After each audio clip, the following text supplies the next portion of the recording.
Bonjour Katia, bonjour à vous deux. Bonjour Comment ça Laurence, va? bien. Bien.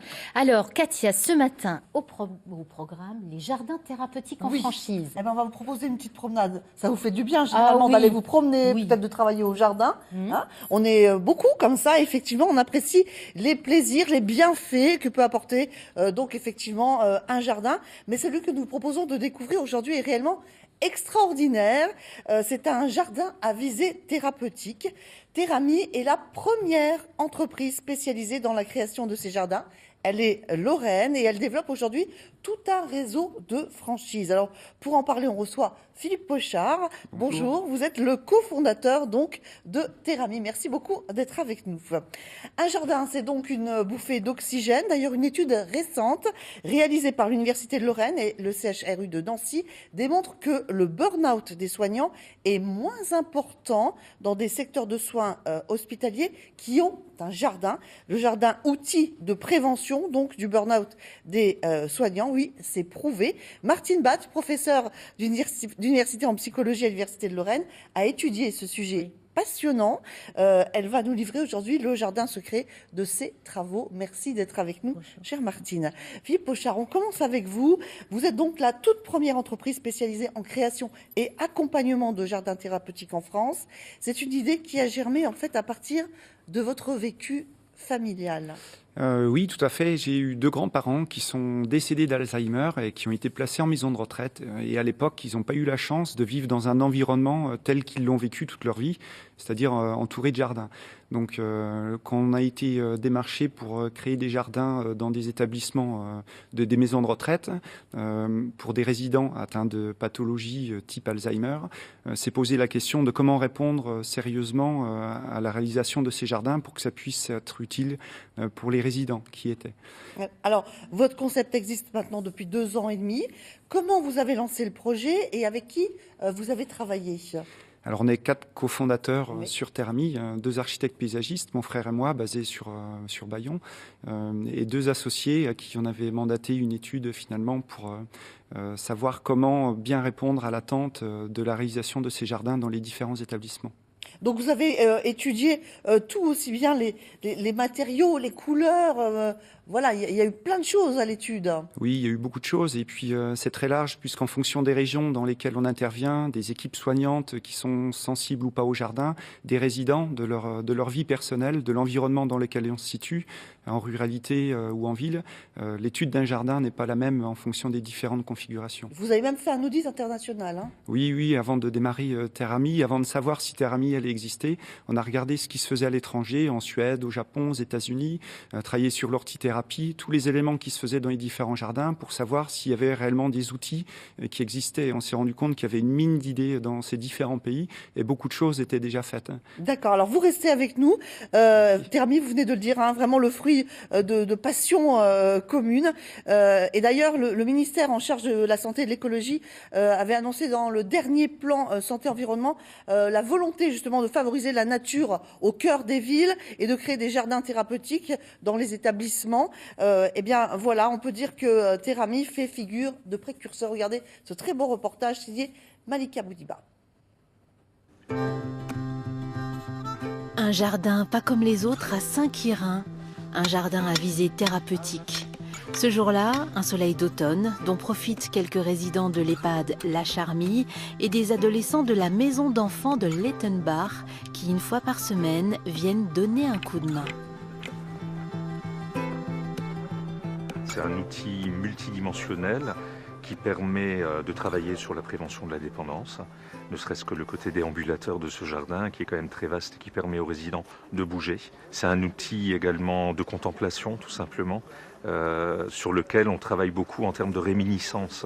C'est-à-dire que pour les résidents, se retrouver devant un chou particulier, devant une fleur particulière, ça leur apporte énormément de souvenirs et ça permet tout simplement aux équipes et aux familles de pouvoir partager des choses, de faire des ateliers de stimulation cognitive. La maladie d'Alzheimer, on n'en guérit pas, mais on arrive à ralentir les effets de l'évolution. Ce coin de nature, né de la volonté du personnel soignant et du directeur d'établissement, est l'œuvre de Terami, la première entreprise spécialisée en création et accompagnement de jardins à visée thérapeutique qui fonctionne avec un réseau de franchises. Et les astères d'automne, après floraison, il faut les recouper à ras le sol en fait. Et elles vont proliférer et tu auras des plus grosses touffes l'année prochaine. Le but de Terami, c'est de concevoir, d'accompagner dans la création des jardins à visée thérapeutique dans différents établissements. Le but de la franchise, c'est de pouvoir permettre d'accompagner la création de ces jardins d'une manière précise et constructive. C'est-à-dire que l'on va de la conception à la réalisation jusqu'à l'accompagnement par la formation des soignants au niveau des jardins. Et derrière, on remet des fiches d'évaluation également non médicamenteuses pour pouvoir permettre de quantifier les changements comportementaux ou de baisse de médicaments par rapport à l'activité des résidents dans le jardin.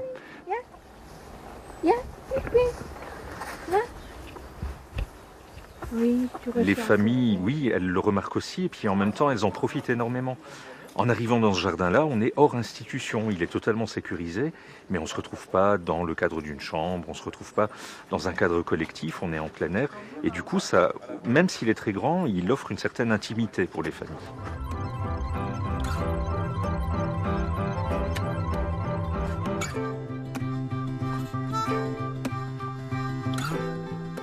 Les effets sont perceptibles sur les résidents, mais également sur les jeunes. Un plus aussi pour les familles et les soignants. Ici, l'établissement a réussi à faire financer le projet à 90% et de nouvelles idées sont en train de germer. Alors justement, un mot sur le financement, c'est pas toujours facile. Hein. Non, c'est pas évident, surtout dans des périodes de crise où on ferme un peu toutes les portes, surtout quand il faut financer des différentes activités novatrices. Sans quoi, les jardins touchent tout le monde. C'est dans l'origine de tous. On a tous vécu à un moment donné dans notre histoire, dans un jardin, chez un grand-parent, en vacances et autres. Et on se rend compte de toute l'importance que les jardins ont pour nous. Donc on arrive quand même à trouver, là dans le reportage, on l'explique bien, 90% de financeurs, qu'ils soient privés, publics.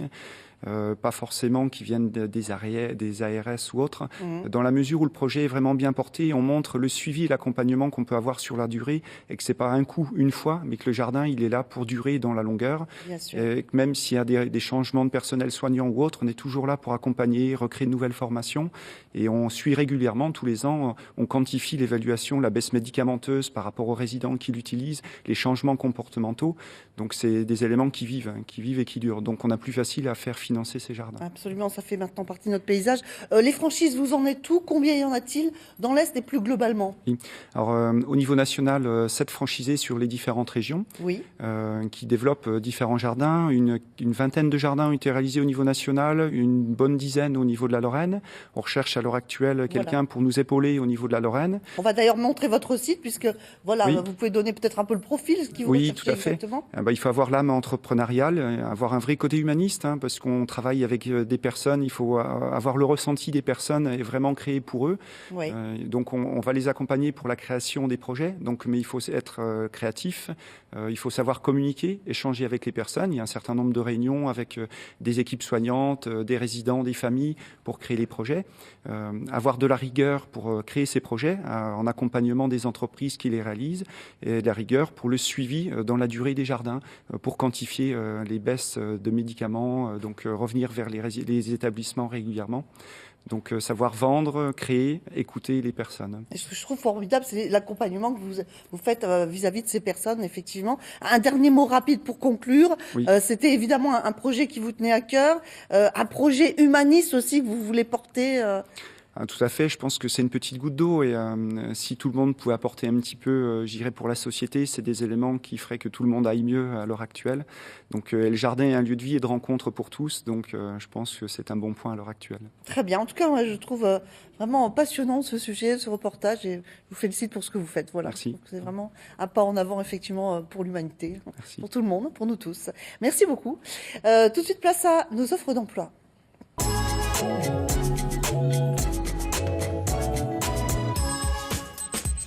des offres d'emploi qui nous ont été envoyées par Francis Claus du Pôle emploi Lorraine avec justement une auxiliaire de vie à Bouzonville. Voilà, débutant accepté. Vous interviendrez auprès des familles et des personnes fragiles. Et puis un autre poste de vendeur en boulangerie-pâtisserie. Cette fois-ci, c'est en CDD de 7 mois à Évrange. Une expérience de 6 mois en vente en boulangerie est demandée. Si vous êtes intéressé par ces postes, vous pouvez bien sûr faire acte de candidature. Vous le voyez, www.pôle-emploi.fr.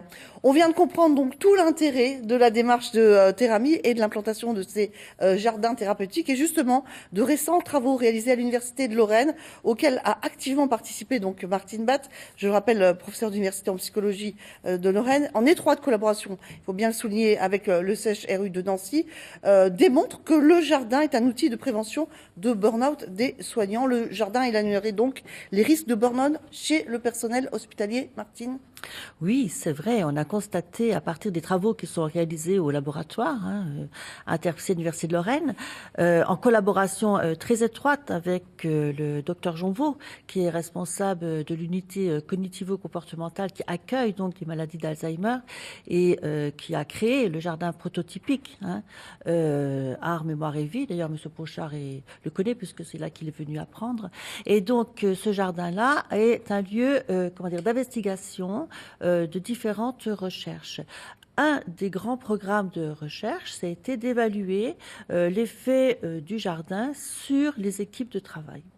On s'aperçoit que les soignants, les infirmières et les aides-soignants présentent moins de burn-out dans les services hospitaliers qui sont équipés d'un jardin. Ça apporte un peu de vigueur aussi. Et oui, alors comment on mesure ce burn-out? Ce burn-out se mesure à la fois par la sensation de bien-être que vivent les soignants, mais également le sentiment de vigueur le matin quand on se lève, qu'on a envie de travailler, est plus important dans les équipes de soins quand il y a un jardin que quand il n'y en a pas. D'accord. Alors ces études ont mis en évidence 3 influences vraiment positives, 3 axes importants. Oui, tout à fait. Alors on est très content parce que la thèse de doctorat en psychologie qui démontre ça et qui va être soutenue le 3 décembre par Louise Bernays met en évidence qu'en effet il y a un premier intérêt parce qu'il y a un contact direct avec la nature. Ça, je vous fais pas de dessin. D'autre part, il y a une influence indirecte qui est liée à l'apaisement des patients qui présentent des troubles habituellement comportementaux. Il y a moins de troubles comportementaux. En effet, le docteur Jonvaux a quantifié, et la quantité de médicaments qui est prescrite, et en effet, il y a moins de tranquillisants qui sont prescrits à ces patients.